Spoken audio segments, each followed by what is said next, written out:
want to tell you a secret. It's really easy to be healthy. The secret is that it takes planning. And I mean it. I mean, I've been trying to be healthy for my entire life. I grew up, in a very ill. I mean, constantly ear infections. I was in a wheelchair, antibiotics. I mean, really, I don't ever remember being well until I became an adult. And I learned, and I'm going to share with you today, that it's really easy, but you have to plan. It gets really complicated and very chaotic if you don't plan. If you wake up in the morning and you walk out the door, chances are it's going to be a challenge to stay healthy that day, unless you plan. I am amazed. Every morning when I drive my daughter to school, there is a line wrapped around McDonald's drive-thru at 7:30 in the morning.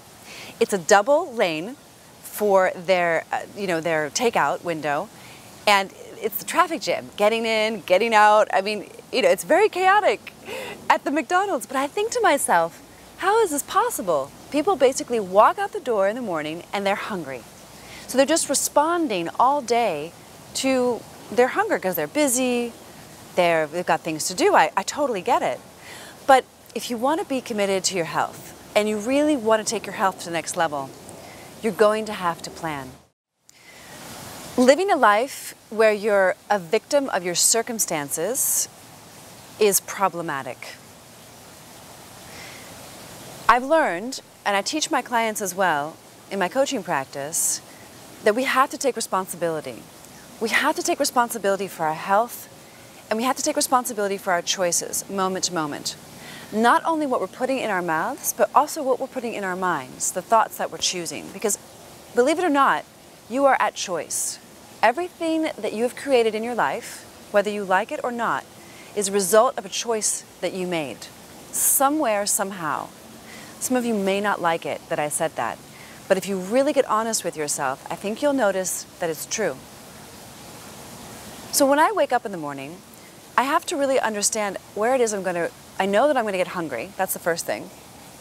And I have to know where I'm going to fuel my body, either a restaurant or bringing the food with me. Now, if I lived in a wonderful city like San Francisco, there would be healthy food on every street corner. But still, if you're going to go out in the world without your food with you, then you have to know where to go, which cafe to go to, which deli has the fresh green juice, or which restaurant has organic food. And this takes some planning. And so being mindful about what it is you're committed to and how you're going to go about fulfilling on that commitment requires planning. And that's the big secret. It's really that easy. So when you go to the grocery store, you can save yourself time and money and think about what it is you're going to have for breakfast, or what lunch you're going to bring to work with you the next day. Or you're going to be out all day driving the kids around, so maybe you need to bring some snacks with you and for them. Cut up vegetables that you keep in the fridge overnight so that they're ready in the morning. Just grab and go. Soaking chia seeds and having your chia pudding ready for breakfast.